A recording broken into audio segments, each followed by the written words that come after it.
नमस्कार हमारे सभी दर्शकों को। मेरे साथ हैं आनंद वर्धन सिंह, रिपब्लिक इंडिया के फाउंडर एडिटर हैं और मेरे क्लास फेलो भी रह चुके हैं।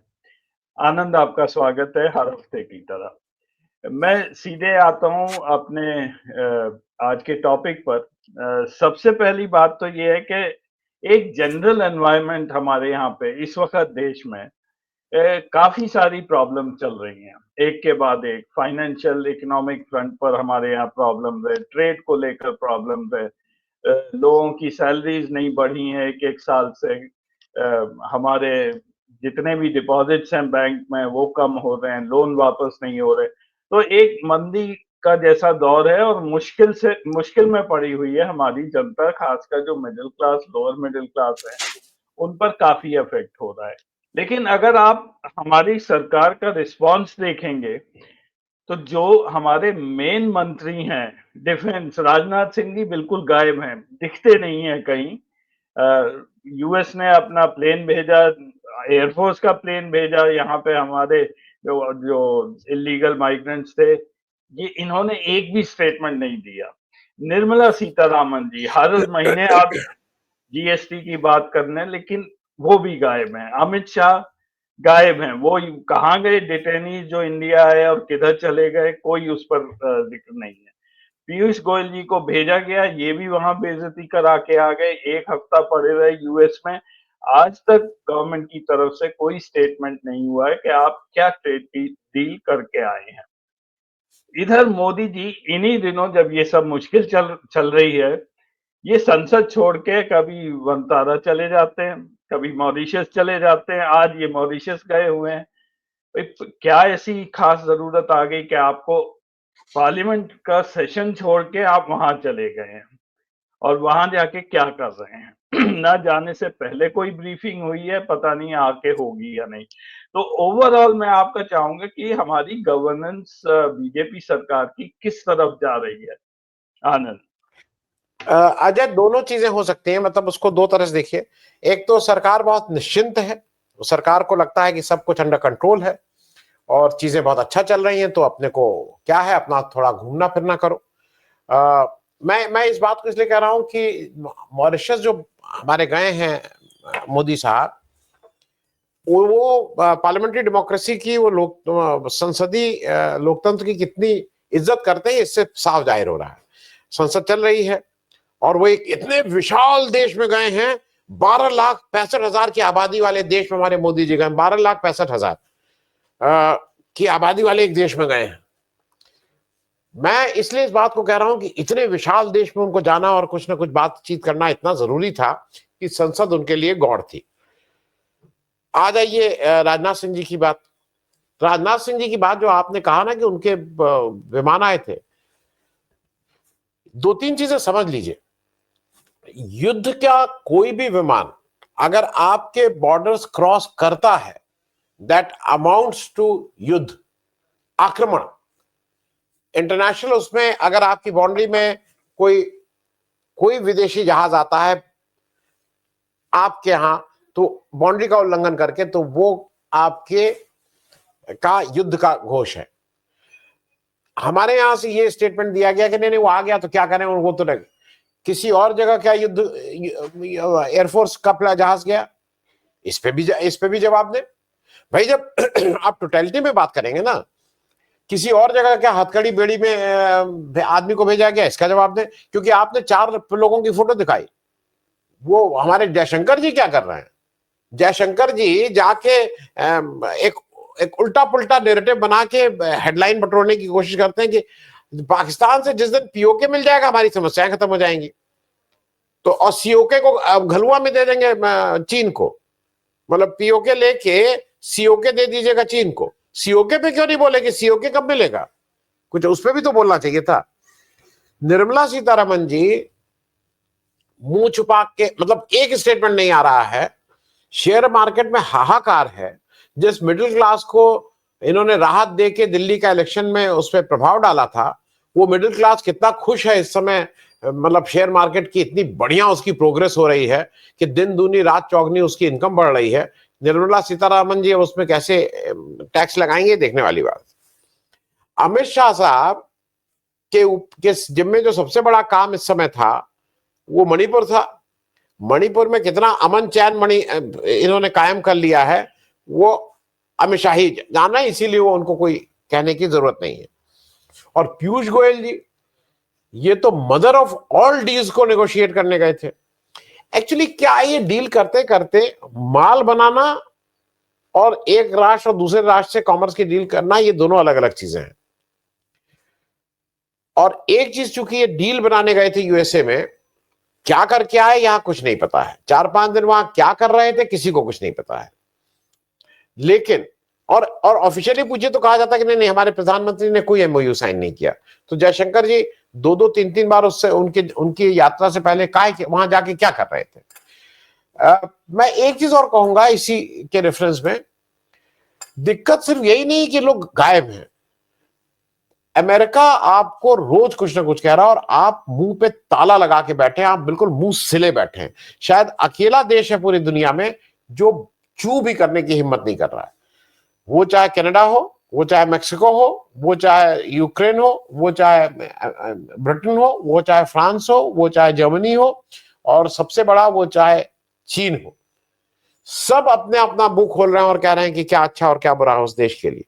हमारे यहां मुंह नहीं, हमारे यहां तो केवल तालिबान, क्या अरे वाह ट्रम्प साहब, वाह ट्रम्प साहब, बहुत अच्छा ट्रम्प साहब, इसी गुणगान में लगे हुए हैं। और पूरे देश की जो हमारी बायलैटरल जो भी हमारे कॉमर्स है उसको कंप्रोमाइज कर रहे हैं। अजय जी आनंद, मैं थोड़ा सा अब आपसे बात करूंगा ट्रम्प के बारे में, यूएस के बारे में कि वहां क्या हो रहा है। जैसे कि आपने कहा पीयूष गोयल जी गए थे mother of all trade deals करने, वो आ गए हैं। अब उधर ट्रम्प का ये स्टेटमेंट आ गया था कि India has agreed to reduce all tariff drastically. ये ट्रम्प ने बोल दिया है, लेकिन हम लोगों को अभी तक कुछ पता नहीं है। लेकिन ट्रम्प खुद में यूएस में तो अब कितना उनके लिए मुसीबतें बढ़ती जा रही है। पहली चीज, एक तो आनंद वहां पे भी प्रोटेस्ट अब शुरू हो गए हैं, लोग सड़कों पे निकलने लगे हैं। दूसरा, उनका स्टॉक मार्केट हमसे ज्यादा गिर चुका है। पिछले कुछ हफ्तों में ये 4 ट्रिलियन डॉलर्स गिरा है। और राइट हैंड साइड में जो फिगर दिखा रहा हूं, वो वहां पे भी इतनी इनइक्वालिटी है कि 1% जो टॉप के लोग हैं वो 50% का स्टॉक वहां पर रखते हैं, और लास्ट का जो 1% स्टॉक्स है वो 50% पॉपुलेशन के पास है। तो वहां की जनता भी, जो ये स्टॉक्स गिरेंगे तो ये 50% जनता भी अपना सारा पैसा वहां लूज कर देंगे। तो ट्रम्प के लिए विद इन यूएस अब क्या मुसीबत बढ़ेगी, बेसिकली इस पर मैं आपके कमेंट्स चाहता था। पहली चीज ये है कि 1 ट्रिलियन लोगों को बता भी देना चाहिए। 1 ट्रिलियन का मतलब करीब 8.5 लाख करोड़ रुपया होता है, 8.5 लाख। और 4 ट्रिलियन का मतलब हो गया 34 लाख करोड़ रुपया हमारा बजट से के आसपास, या उससे ज्यादा, उससे कुछ ज्यादा। ये बात मैं सिर्फ इसलिए कह रहा हूं कि जो ट्रम्प साहब कर रहे हैं वो एक तो एक नई तरह की दादागिरी कर रहे हैं। नई तरह की दादागिरी ये कर रहे हैं कि अभी तक लोग अमेरिका से इसलिए डरते थे, उसकी पॉलिसीज की वजह से डरते थे उसका। देखिए, कुछ चीजें आपको हरदम याद रखनी होंगी अमेरिका का, नॉट ओनली ट्रम्प, जो अमेरिका की एक इनहेरेंट दादागिरी की आदत है। दुनिया में पीस की बात कौन कर रहा है? Who is talking of peace? Trump. Trump कहां के प्रेसिडेंट हैं? अमेरिका के। अब एक बहुत बेसिक सी बात जरा ये सोचिए, दूसरे विश्व युद्ध में जब युद्ध खत्म हो चुका था, मतलब जर्मनी सरेंडर कर चुका था, सब कुछ खत्म हो गया था उस समय, और युद्ध खत्म हुए 2-4-6 महीने हो गए थे, तब नागासाकी और हिरोशिमा में बम किसने गिराया था? अमेरिका ने गिराया था। युद्ध खत्म हो चुका था। क्यों गिराया था? क्योंकि वो टेस्ट करना चाह रहा था। दुनिया में आज अगर न्यूक्लियर वेपन की बात है, एटम बम की बात है, वो शायद 7 देश के 8 देश के पास हैं। उसका इस्तेमाल केवल एक देश ने किया है, जो अपने को शांति का सबसे बड़ा नेता मानता है, उसका नाम है यूएसए। बाकी सुबह से शाम तक हम लोग नॉर्थ कोरिया को कहते हैं, ओ देखिए वो कौन बैठा हुआ है, किम। ये किम के ग्रैंडफादर हैं भाई साहब।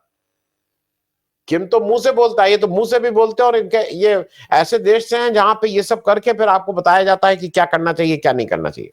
नंबर एक। नंबर दो, ट्रंप ने एक काम और किया है। ट्रंप ने अपने सब, जैसे अगर आपको याद हो कि पुराने उसमें होता था कि बादशाह सबको बुलाते थे कि चलो और लाइन से लगो और अपना बताओ कि तुम मेरे मतलब मेरे सामने सर झुकाते हो, वो सारे लोगों को बुला के ये काम कर रहा है। लेकिन कुछ देश के लोग, कुछ देश के राष्ट्राध्यक्ष जिनके पास अपने देश को कुछ वापस करना, वो वापस जाके बिल्कुल प्रत्येक वहां नहीं कर रहे हैं। उस दिन जो जो जो येलेंस्की के साथ इन्होंने काम किया, उस पे अगर आपको याद हो तो रशिया की टिप्पणी, भाई ये हो रहा था ना, ये अब बरस मारने ही नहीं वाले थे क्योंकि लंबे चौड़े ये उनको दो चार हाथ भी लगा देते, ये वहां तक पहुंच गए थे कि दो चार हाथ लगाते। रशिया ने कहा भी, रशिया के तरफ से टिप्पणी आई कि भाई इनको तो ये मार खाने का काम किए थे, क्यों नहीं मारा ट्रंप ने। तो हम इसी बात में खुश हैं कि भैया मार नहीं खाए, गाली नहीं खाए, और हम हे करके वापस आ गए, बिना गाली खाए और बिना मार खाए। क्योंकि वो जो वहां बैठा है वो अब ऐसा भी लोग मानते हैं कि वो पीट भी सकता है, he is capable of that.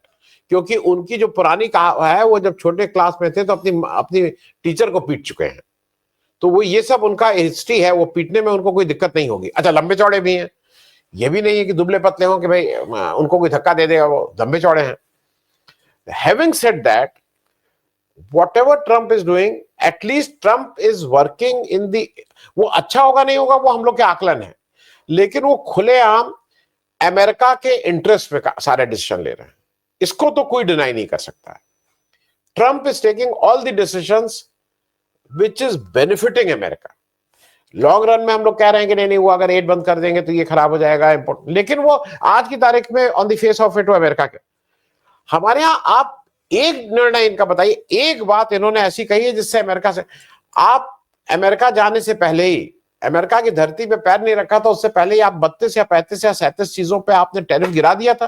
क्यों कम कर दिया था भाई? ये तो बहुत जगह बात हो गई कि नॉर्मल सी भी बात ये होती है कि इन एनी नेगोशिएशन आप जब टेबल पे बैठते हैं तब आप अपने अपने टैरिफ को कम करते हैं। भाई मैंने इतना कम किया, अब आप इस पे कम करिए, मतलब it is a matter of give and take. लोग ये कह रहे हैं नहीं नहीं, इंडिया का टैरिफ बहुत अनरीजनेबल था। ठीक है, अनरीजनेबल था, 100 नहीं 1000% था, लेकिन वो आपको नेगोशिएशन टेबल पे बैठ के करना चाहिए था। आज तक तो नेगोशिएशन हुआ नहीं है, लेकिन आप एक तरफा खुश करने के लिए अपना टैरिफ गिराए जा रहे हैं। तो मुझे ऐसा लगता है कि जो एक सबसे बड़ा जो दुख का और जो चिंताजनक विषय बात है कि अमेरिका इज वर्किंग और Trump is working in the interest of America. वो निर्णय लॉन्ग टर्म में सही होगा या गलत होगा नहीं मालूम, पर भारत का जो नेतृत्व है उसको अभी तक हमने भारत के इंटरेस्ट में अमेरिका से कुछ या चीन से दो बात करते हुए अभी तक तो हम लोगों ने कोई वक्तव्य भी नहीं सुना है।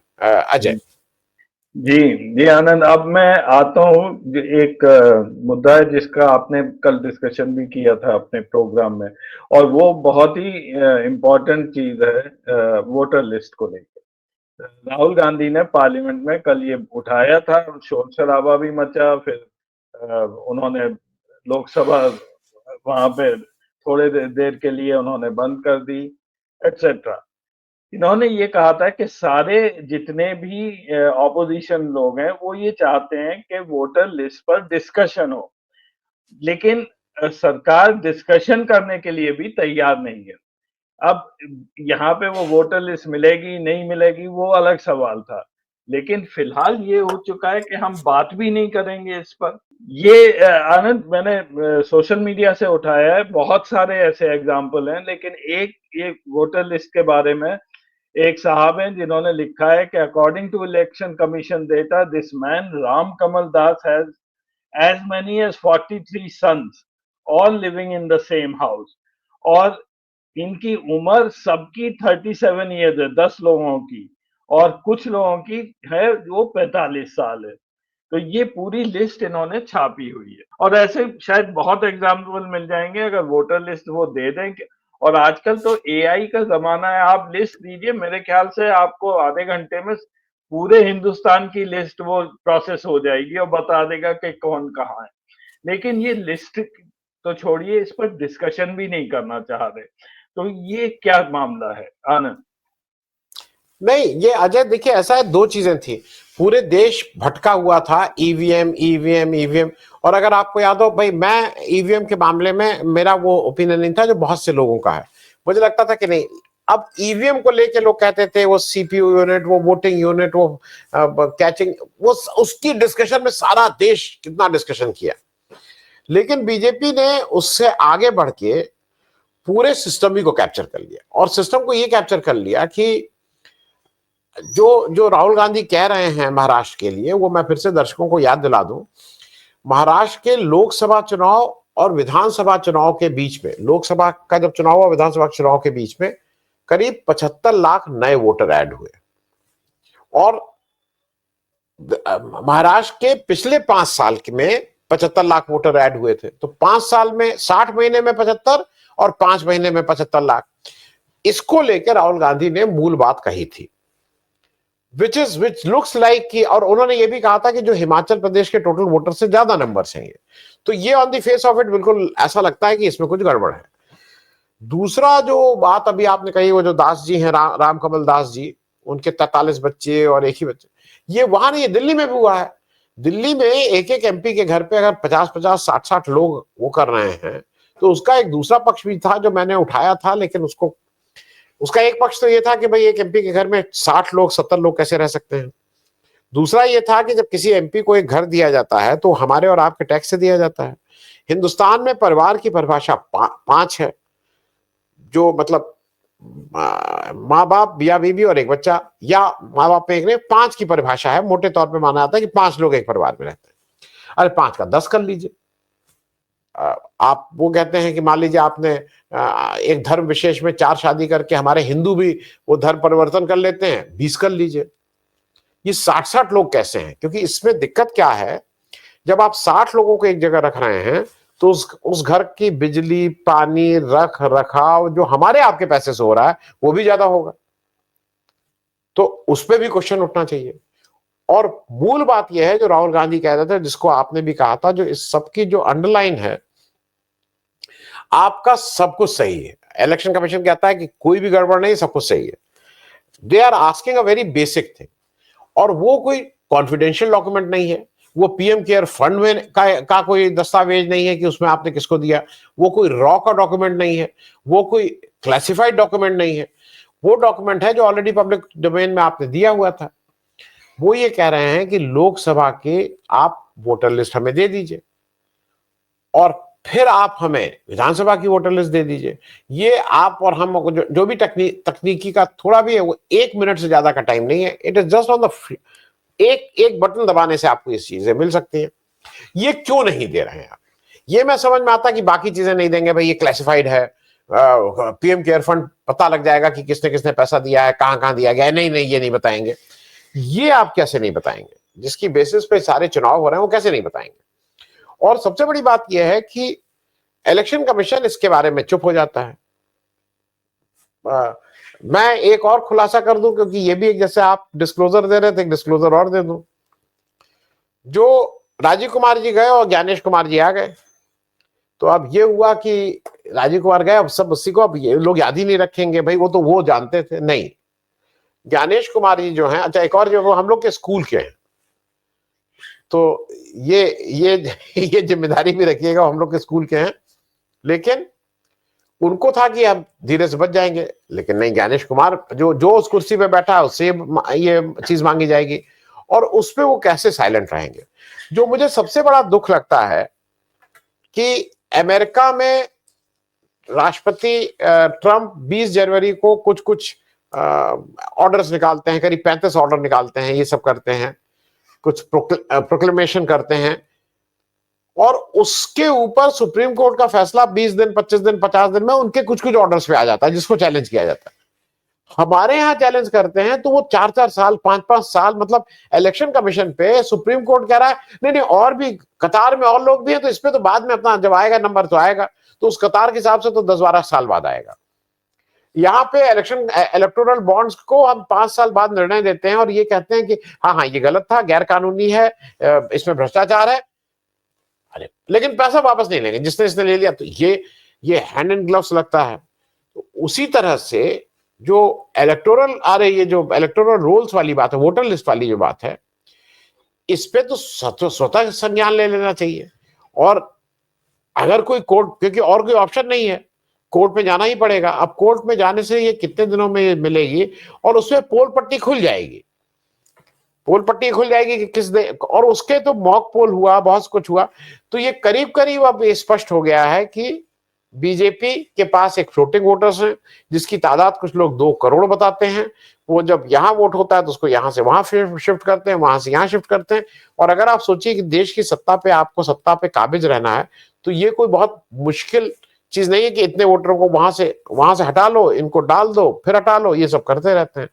तो ये कोई शंका नहीं है, ये जिसको कहते हैं ना, वो क्यूईडी है, ये प्रूव्ड है कि election commission hand and gloves BJP के साथ मिलके इलेक्शन को मैनिपुलेट कर रहा है। अजय। जी आनंद, इसीलिए शायद वोटिंग के बाद जो परसेंटेज भी वो 5, 7, 8% बढ़ता है, वो भी इन्हीं लोगों को शायद एडजस्ट किया जाता है वो वोटिंग के बाद में। तो वहां से भी ये डेटा निकल सकता है कि एक्चुअली कितने वोटर्स हर जगह ऐड हुए थे। तो वो बहुत सिंपल काम है अगर ये वोटर लिस्ट दे दें तो। एनीवे, अब मैं आता हूँ अगले प्रश्न पर। आज का आखिरी पॉइंट है डिस्कशन के लिए। थोड़ी सी बात मैं महाराष्ट्र की करना चाहता हूँ कि ओवरऑल वहाँ पॉलिटिकल सीन क्या चल रहा है। एक तो ये है कि देवेंद्र फडणवीस से चीफ मिनिस्टरशिप संभल नहीं रही है। वो कॉन्स्टेंटली अब लड़ाई सी उनकी हो रही है शिवसेना से, एकनाथ शिंदे से और अजीत पवार से। ये अब हर मुद्दे पे चल रहा है। तो उसका ही कई मैनिफेस्टेशंस हैं। एक बीच में एक मर्डर हुआ था संतोष देशमुख का, जो सरपंच थे बीड़ में। अब बीड़ का इलाका ऐसा है जिसको ये भी कहा जाता है कि महाराष्ट्र का बिहार है। हर एक के पास वहां बंदूक होती है। और इसमें ये इन्वॉल्वमेंट बताया गया कि एनसीपी के मिनिस्टर थे धनंजय मुंडे, जो गोपीनाथ मुंडे के शायद भतीजे हैं। तो वो मिनिस्टर थे, उन्होंने रिजाइन कर दिया है। तो लेकिन ये झगड़ा अभी खत्म नहीं हुआ है, और गवर्नेंस का वहां पे भी ये बहुत बड़ा इश्यू बनता जा रहा है। तो पहली चीज हो क्या रहा है, और क्या महाराष्ट्र सरकार अब क्या आगे चल के ये रहेगी इस फॉर्म में, या अब टूटने के भी उस पर आ गई है? नहीं, मुझे महाराष्ट्र में बिल्कुल क्लियर ये लग रहा है कि वहां शिंदे जी को अब किनारे किया जा रहा है। शिंदे जी के जो पार्टी है, शायद 55 या 54 या जितने भी एमएलए हैं, अब उनके साथ 5 जाएंगे, 10 जाएंगे, 20 जाएंगे, जो भी जाएंगे, बाकी बीजेपी में मर्ज हो जाएंगे। जैसी खबर है, जैसा बताया जा रहा है, उसमें यह बताया जा रहा है कि शिंदे जी आए थे। उनको, शिंदे जी की असल में दिक्कत क्या है, देवेंद्र फडणवीस ने पुरानी फाइलें निकाल के सब पे इंक्वायरी शुरू कर दी है, जो जब शिंदे जी चीफ मिनिस्टर थे। मेरा यह मानना है कि हिंदुस्तान के किसी भी चीफ मिनिस्टर के यहां, किसी भी पिछले 25 साल में किसी चीफ मिनिस्टर के यहां अगर आप फाइलें निकलवा के देखने लगेंगे, तो वहां इस तरह की बहुत सी चीजें आपको दिख जाएंगी। ये क्योंकि सभी लोग जो आते हैं साइकिल से और उसके बाद हवाई जहाज खरीदने लगते हैं, ये सबके ये कहानी सबके साथ है across the people who have been chief ministers. Now अब इन्होंने उनके अगेंस्ट इंक्वायरी शुरू कर दी। इंक्वायरी शुरू कर दी तो शिंदे जी भागे भागे गए। अब शिंदे जी किससे, कि शिंदे जी अमित शाह के आदमी थे, तो भाई अमित शाह के पास गए कि साहब ये बड़ा गलत हो रहा है और मेरे साथ ऐसे ऐसे हो रहा है। तो उन्होंने कहा कि नहीं ठीक है। उन्होंने कहा कि दूसरी बात यह है कि भाई मुख्यमंत्री आप मुझे बनाइए। तो उन्होंने कहा नहीं, मुख्यमंत्री तो तब बनाएंगे, बीजेपी ज्यादा बड़ी पार्टी है, तो मुख्यमंत्री तो बीजेपी का बनेगा। एक काम ये करो कि तुम अपनी पार्टी को मर्ज कर दो बीजेपी में, फिर तुमको कंसिडर किया जा सकता है, क्योंकि then you will be a BJP man और बीजेपी के इंटर। तो उसने कहा कि नहीं नहीं, असल में वो तो आप हमारे ही फेस पे वो इलेक्शन भी जीते थे, और अब तो ये गलत बात है। तो उन्होंने कहा नहीं, तुम्हारे फेस पे इलेक्शन नहीं जीते हैं, इलेक्शन मोदी जी के फेस पे जीते हैं, तो इसलिए गलतफहमी में मत रहो। और तुम्हें भी चीफ मिनिस्टर बनाने में बीजेपी का इन्वॉल्वमेंट था, तो तुम कोई नेता ऐता नहीं हो। और वापस ये अपना समूह लिए वापस आ गए हैं। वापस आ गए हैं तो अब देवेंद्र फडणवीस के साथ अजीत पवार हो गए हैं, क्योंकि अजीत पवार को ये समझ में आ गया है कि अगर कहीं पे भी कोई चांस कभी बनेगा भी, तो अगर शिंदे वहां इनके साथ प्रेजेंट रहेंगे उस महायुति में, तो उनका नंबर कभी नहीं आएगा। तो नंबर आने के लिए अजीत पवार के लिए भी ये जरूरी है कि शिंदे जी मतलब उस फॉर्मेशन में ना रहें। ऐसे सबके बीच में जो गोपीनाथ मुंडे जी के भतीजे हैं धनंजय मुंडे साहब, वो आपने बाकी बता ही दिया है कि कैसे संतोष देशमुख की हत्या हुई, और हत्या ही नहीं, वो बहुत नृशंस हत्या हुई, मतलब बहुत ही नृशंस हत्या हुई। उसका वीडियो भी बनाया गया। वो जो सज्जन थे वो धनंजय मुंडे के बहुत क्लोज थे जिन्होंने ये सब काम किया। अब उनका इस्तीफा मांगने में जो सबसे इंस्ट्रूमेंटल रहा, वो एक चीज ध्यान रखिए, वो विपक्ष नहीं था, वो वहां का लोकल जो बीजेपी के वो है, वो बीजेपी वालों ने किया उस काम को। तो तलवारें बिल्कुल खिंची हुई हैं, मतलब with in NDA, BJP, Shinde और अजीत पवार में कौन किसको कहां चोट लगा दे, इसमें सब लोग इस फिराक में है। और वो शायद बाहर उस तरह से नहीं आ रहा है, लेकिन ये मेरा बिल्कुल निश्चित मानना है कि शिंदे जी की पार्टी जो उनकी शिवसेना है, उसके दिन अब नंबर के हैं। वो कितने दिन रहते हैं, वो 15 दिन रहते हैं, 1 महीना रहते हैं, 6 महीना रहते हैं, लेकिन इस डेज आर नंबर्ड। वो 1 साल तक नहीं मुझे लगता है कि खींचेगा। अजय जी, और इस बीच में राहुल गांधी भी एक दिन बॉम्बे चले गए थे, तो वो वहां करने फिर क्या गए थे उस दिन? राहुल गांधी बॉम्बे गए तो उन्होंने 2 काम अपने, वो देखिए उनका बिल्कुल, मेरे ख्याल में राहुल गांधी की क्लैरिटी इन सब लोगों से ज्यादा, वो क्रिएटिव आदमी भी हैं। तो 2 काम किए, धारावी चले गए। धारावी जाने का मतलब कि आप, मैं नाम नहीं लूंगा, दर्शक अपने आप बताएं, आप जैसे होता नहीं सांप की पूंछ पे आपने पैर रख दिया, तो वो राहुल गांधी को अच्छा लगता है पूंछ पे पैर रखना। तो वो एक काम तो उन्होंने धारावी जाके वो किया। दूसरा काम उन्होंने ये किया कि वहां पे एक जिसके यहाँ गए, तो उससे वहां से उन्होंने एक चमार ब्रांड वहां से लॉन्च हो गया है। अब वो जो व्यक्ति जिसके यहाँ ये गए थे वो दलित है, वहां उसकी छोटी मोटी कुछ कारोबार करता है।